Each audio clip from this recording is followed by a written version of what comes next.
말씀입니다. 출애굽기 4장 10절부터 12절까지 말씀 우리가 한 목소리로 봉독합니다. 모세가 여호와께 아뢰되 오 주여 나는 본래 말을 잘하지 못하는 자니이다. 주께서 주의 종에게 명령하신 후에도 역시 그러하니 나는 입이 뻣뻣하고 혀가 둔한 자니이다. 여호와께서 그에게 이르시되 누가 사람의 입을 지었느냐? 누가 말 못하는 자나 못 듣는 자나 눈 밝은 자나 맹인이 되게 하였느냐? 나 여호와가 아니냐? 이제 가라. 내가 내 입과 함께 있어서 할 말을 가르치리라. 아멘.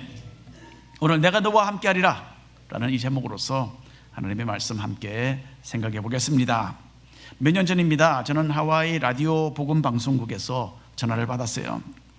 동성결혼에 대한 보도를 또 프로그램을 하려고 하는데 저의 도움이 필요하다 그렇게 말을 했습니다. 그 당시에는 미국에서 아직 동성결혼에 대한 대법원 판결이 내려지기 전이었어요. 복음방송국에서는 캐나다 사람으로서 미국 여러 곳을 방문하며 동성결혼법에 대하여 이것이 얼마나 잘못된 것인가에 대하여 강의를 하는 전문가 한 사람을 초청해서 인터뷰를 할 계기였습니다. 복음방송 직원은 이 캐나다 분이 하는 말을 한국말로 제가 통역을 해주면 좋겠습니다 그렇게 이야기를 했어요. 근데 저는 이 주제에 대해서 전문가는 아니죠.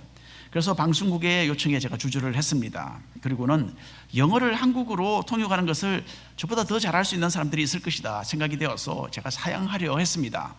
하지만 방송국에서는 제가 꼭 필요하다는 거예요. 그래서 어쩔 수 없이 제가 승낙을 하게 되었습니다. 저는 한국말은 듣고 이해하는 데는 별 어려움이 없어요. 하지만 미국에 어릴 때부터 살아서 한국어 단어를 머릿속에 떠올려서 사용을 하려고 하면 마치 벽에 딱 부딪히는 것과 같은 그런 느낌을 받게 됩니다. 왜냐하면 정확한 단어 또 표현이 갑자기 떠오르지 않는 경우가 되게 많아요. 그래서 저는 주일 설교를 준비할 때도 영한 사전을 많이 의존합니다. 그래서 오늘처럼 주일 설교에 사용되는 많은 단어와 표현들을 미리 인터넷 검색을 해서 찾아봐요. 찾아보고 그렇게 해서 가지고 옵니다. 언젠가는 설교 준비를 하면서 인터넷을 내가 몇 번이나 사용해서 이 단어 검색을 하고 있는가 한번 세봤는데 30번 이상을 제가 하더라고요. 이렇게 한국말이 서툰 저로서는 공식 석상에서 영어를 한국말로 통역하는 일이 많이 부담이 됩니다. 사실 몇 번 그렇게 해봤어요. 그런데 그때마다 굉장히 제가 신경을 많이 써야만 했습니다. 특별히 성경에 대한 주제도 아닌 법률적이고 또는 어떤 정책적인 그런 말들을 실시간에 한국말로 바꾸어서 통역을 하는 것을 제가 잘 해내리라는 그런 자신이 정말 없었어요. 게다가 방송 시간은 바로 그 다음날 아침입니다. 준비할 시간이 별로 없는 거죠. 그래서 내가 왜 이 어려운 일을 맡겠다고 승낙을 했는지 후회가 많이 되더군요.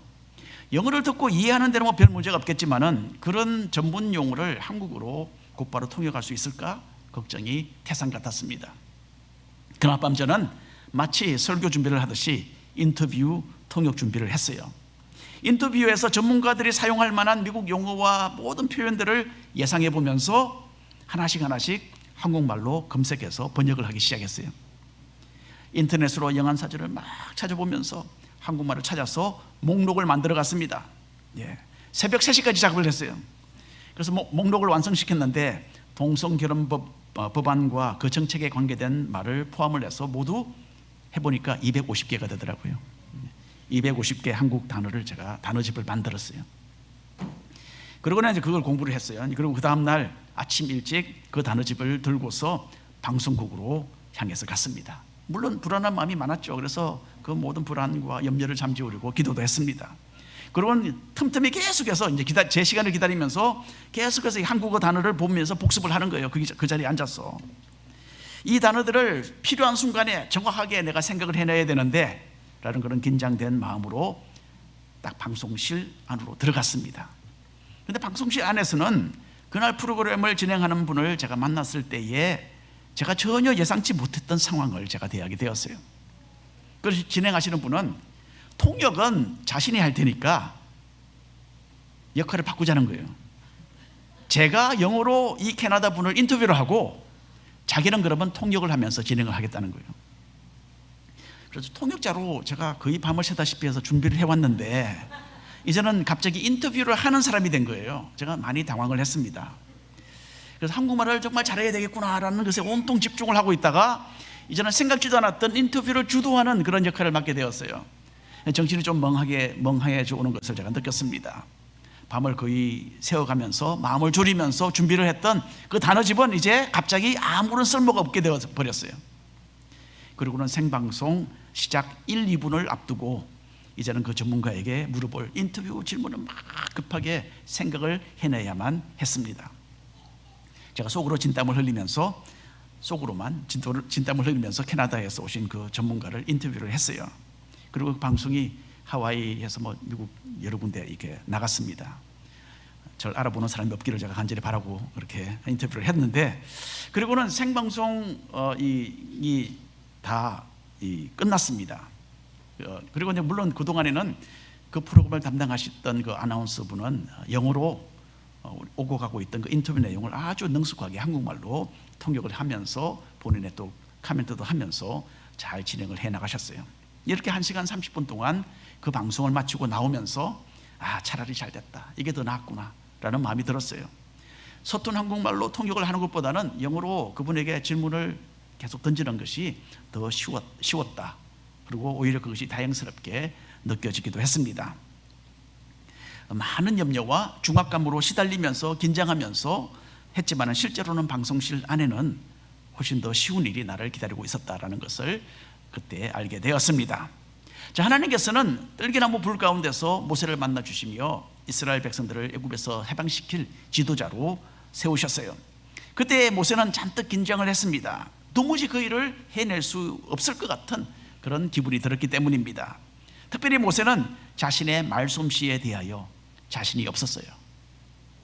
하지만 하나님께서는 모세가 앞으로 할 일이 모세가 생각했던 것보다 훨씬 더 수월할 것이라고 보여주셨습니다. 왜냐하면 하나님께서 모세와 함께 하실 것이기 때문이었어요. 하나님은 모세가 스스로의 힘으로 무슨 일을 하는 것이 아니라 실제로는 하나님께서 함께 하셔서 모세를 통하여 이 모든 일을 해나가실 것이라고 그렇게 보여주셨던 것입니다. 자, 먼저 1번 우리가 함께 읽어보겠습니다. 지식 부족의 염려.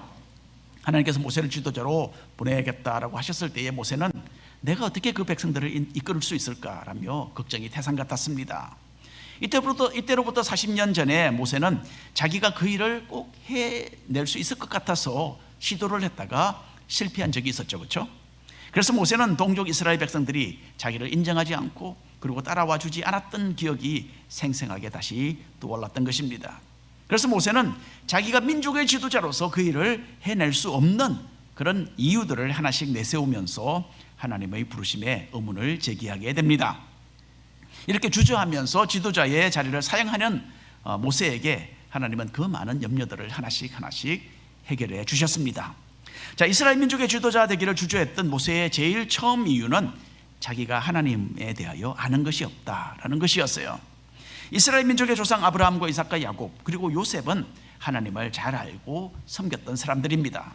하나님께서는 그들을 만나주시고 또 대화를 나누시며 크게 성공하도록 축복하시고 주변에 있는 여러 적으로부터 보호를 해주기도 하셨습니다. 하지만 이스라엘 민족은 지난 400여 년 동안 이런 하나님을 경험적으로 알지 못했습니다.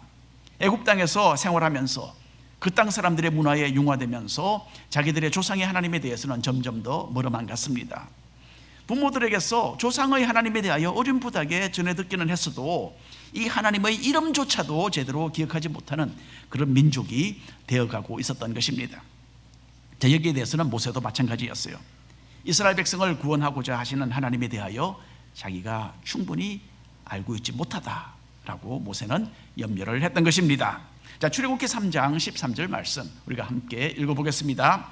모세가 하나님께 아뢰되 내가 이스라엘 자손에게 가서 이르기를 너희의 조상의 하나님이 나를 너희에게 보내셨다 하면 그들이 내게 묻기를 그의 이름이 무엇이냐 하리니 내가 무엇이라고 그들에게 말하리이까. 하나님의 이름조차도 제대로 알지 못하는 그런 백성이 되어가고 있는 겁니다. 자, 모세의 이 염려에 대해서 우리는 모두 동감할 수 있습니다.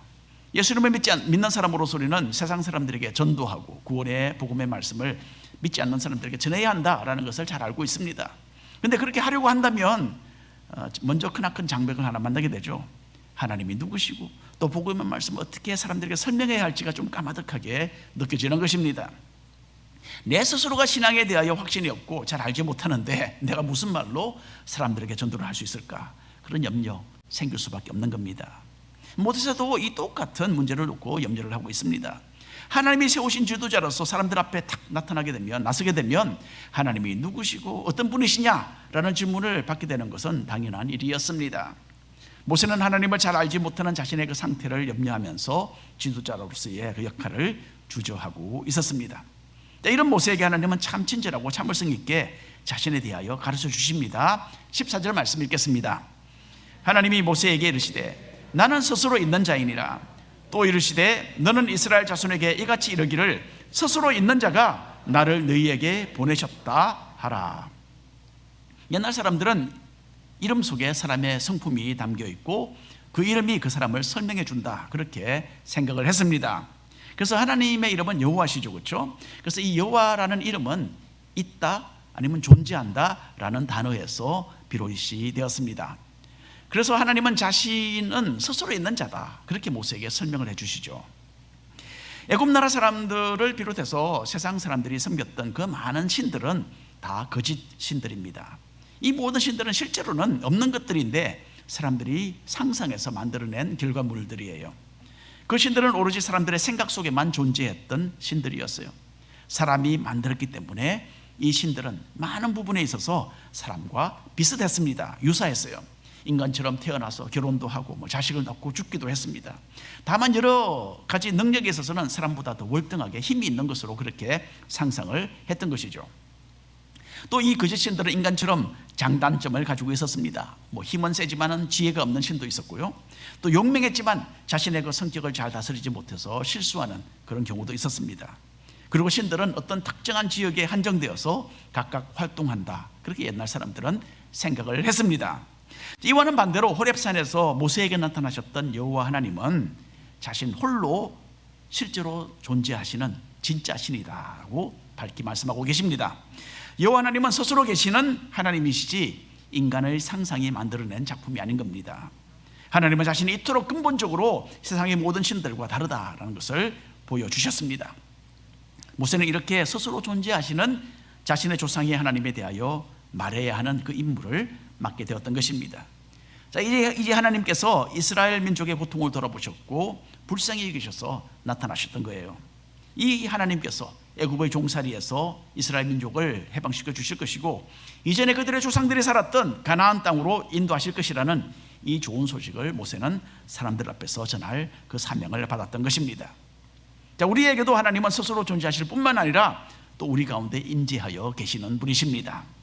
하나님이 계신다는 것을 잊어버린다든지 또는 그 의미를 망각하고 있을 때에, 그리고 그 개인의 욕심을 따라갈 때에 우리는 범죄하게 되는 것입니다. 하나님의 이름을 기억한다라는 것은 하나님이 계신다라는 사실을 마음에 새기고 그분을 섬기고 인정하는 것을 의미합니다.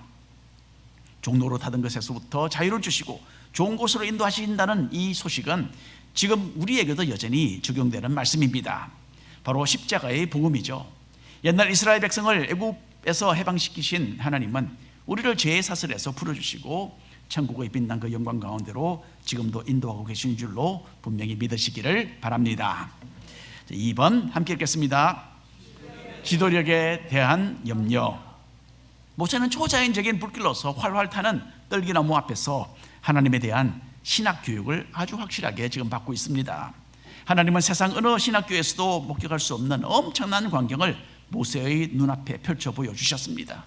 그리고 하나님은 사람의 말이 아니라 하나님의 직접적인 음성으로서 자신의 가장 중요한 성품을 모세에게 설명해 주셨어요.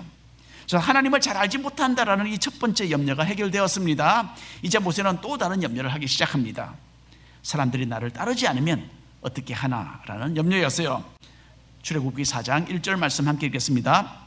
모세가 대답하여 이르되 그러나 그들이 나를 믿지 아니하며 내 말을 듣지 아니하고 이르기를 여호와께서 내게 나타나지 아니하셨다 하리이다. 하나님께서는 이제 이미 모세에게 이스라엘 백성들이 너를 따를 것이다 라고 말씀하셨죠. 그런데도 모세는 사람들이 자기를 따르지 않을 것이라는 이 걱정을 하고 있는 것입니다. 이 부분에서 40년 전에 모세가 이스라엘 백성들에게 배척당했던 그 쓰라린 경험이 한 몫을 했을 것입니다. 모세는 하나님의 그 초자연적인 부르심을 받고 있었지만은 아직도 훌륭한 믿음의 소유자는 아니었던 거예요. 아직은 사람들 앞에 자기를 내어던질 만큼 모세는 하나님의 말씀을 신뢰하지 못하고 있었습니다. 하지만 하나님은 또다시 은혜롭게 인내심으로써 모세를 준비시켜 주십니다. 여러 가지 염려로 자신의 역할 맡기를 주저하는 모세에게 하나님은 세 가지 큰 기적을 행할 수 있는 능력을 허락해 주셨어요. 읽어보겠습니다. 출애굽기 4장 2절부터 4절까지 말씀입니다. 여호와께서 그에게 이르시되 내 손에 있는 것이 무엇이냐? 그가 이르되 지팡이니이다. 여호와께서 이르시되 그것을 땅에 던지라 하시매 곧 땅에 던지니 그것이 뱀이 된지라. 모세가 뱀 앞에서 피하며 여호와께서 모세에게 이르시되 내 손을 내밀어 그 꼬리를 잡으라. 그가 손을 내밀어 그것을 잡으니 그의 손에서 지팡이가 된지라. 하나님은 모세가 자유자재로 지팡이가 뱀이 되도록 하는 능력을 부여해 주셨습니다. 우리 남자분들, 이 가능한 일입니까?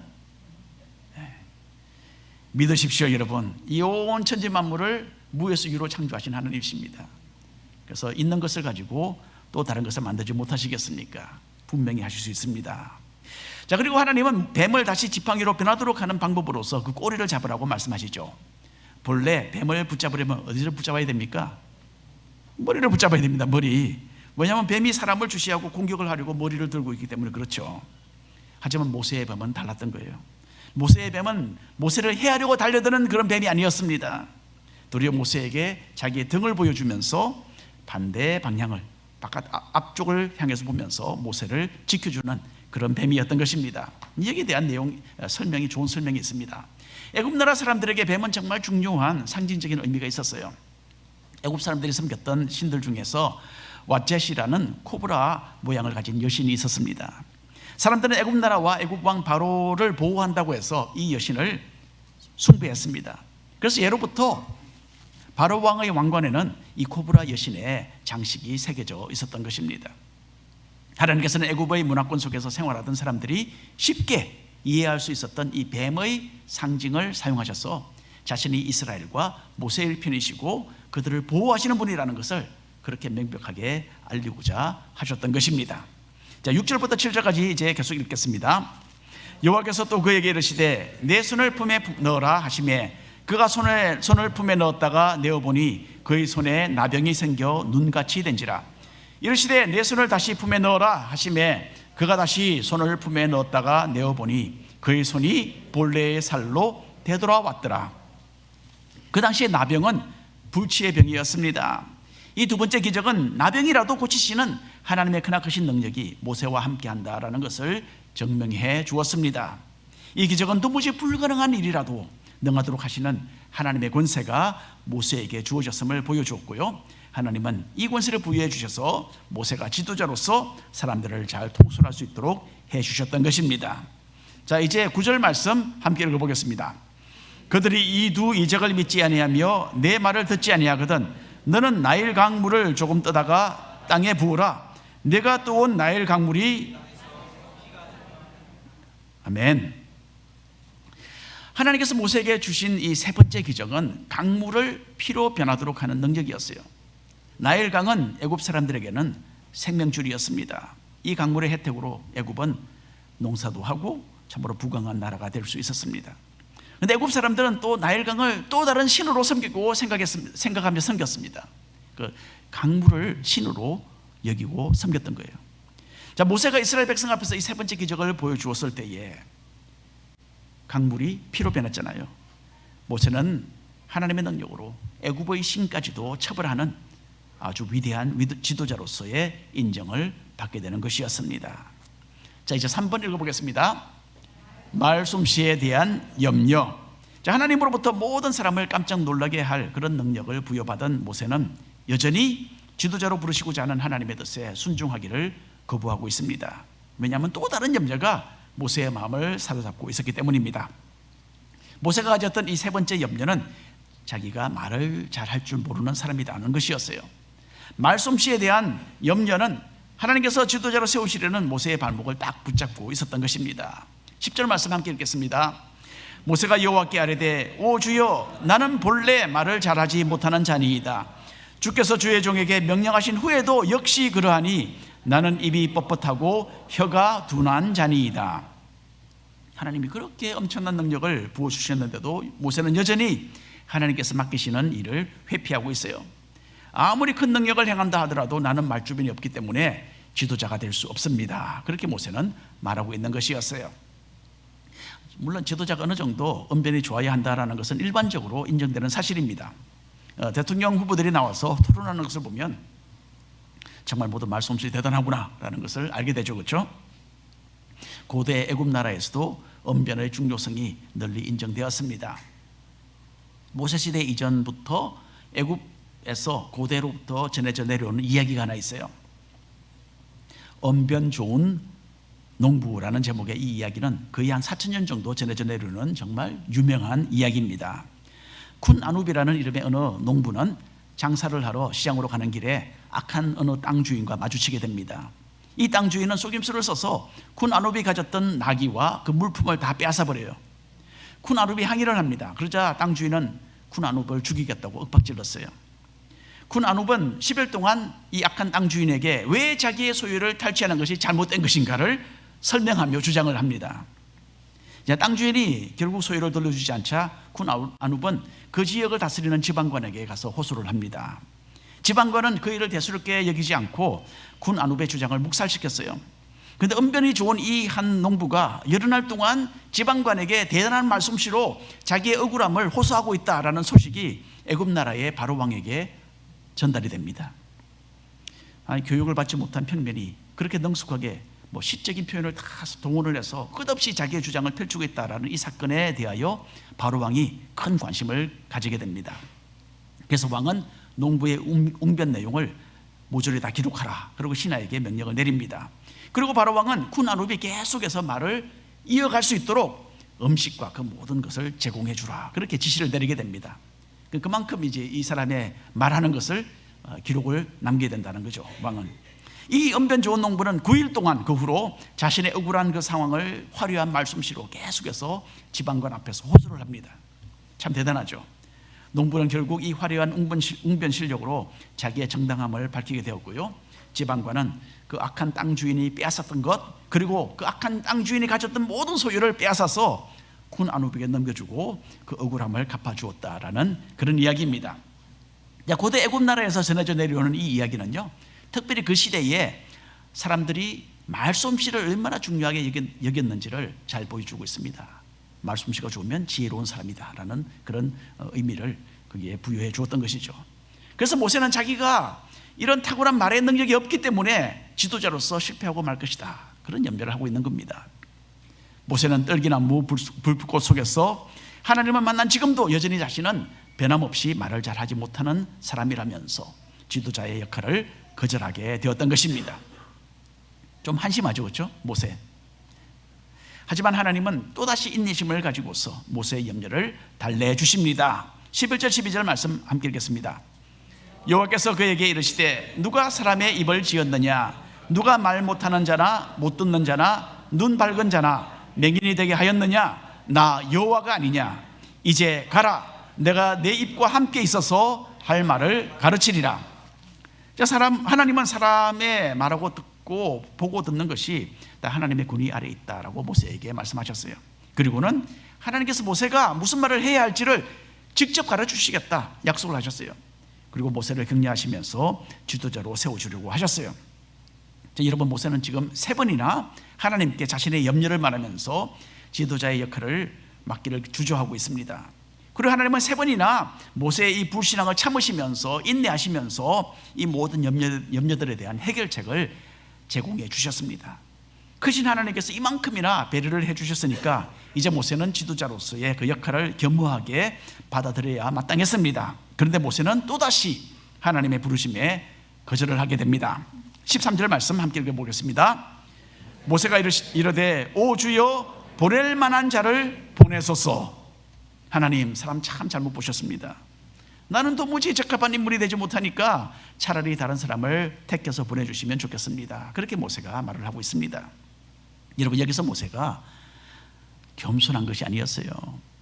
겸손해서 사양을 했던 경우라면 하나님께서 칭찬하셨겠죠. 그렇지 않습니다. 이것은 하나님에 대한 불순종이고 부르심에 대한 기피였습니다. 하나님의 그 뜻에 대한 명백한 불신앙이었어요. 그래서 하나님은 화를 내시면서 모세를 야단치십니다. 자, 14절 함께 읽겠습니다. 여호와께서 모세를 향하여 노하여 이르시되 레위 사람 내 형 아론이 있지 아니하냐? 그가 말 잘하는 것을 내가 아노라. 그가 너를 만나러 나오나니 그가 너를 볼 때에 그의 마음에 기쁨이 있을 것이라. 하나님은 모세에게 주셨던 그 지도자로서의 소명을 거두지 않으셨습니다. 강하게 야단을 치시면서도 하나님은 다시 한번 모세를 배려해 주십니다. 자, 하나님은 이런저런 이유로 염려하며 주저하고 있는, 그래서 자신의 사명을 기피하려는 모세에게 형 아론을 붙여주고 계십니다. 그리고 이 두 사람이 서로 힘이 되어주고 함께 하나님의 뜻을 이루도록 그렇게 이끌어 주셨습니다. 이렇게 하나님의 인내심은 모세로 하여금 더 이상은 이스라엘 민족을 위한 지도자의 역할에서 발뺌을 하실 수 없도록 그렇게 만들었던 것입니다. 자, 오늘 우리가 결론의 말씀을 함께 나누고 싶습니다. 하나님께서는 애굽 나라에서 노예로 고생하고 있는 이스라엘 백성들을 해방시키고 조상 아브라함과 이삭과 야곱에게 약속하셨던 가나안 땅으로 이끌어가라는 그 임무를 모세에게 내리셨어요. 이 말씀을 듣고 모세는 갑자기 어깨가 무거워지는 것을 느끼게 됩니다. 도무지 엄두가 나지 않는 이 큰 역할을 앞두고서 그 일을 하지 못할 이유들이 모세의 생각을 가득 채우게 됩니다.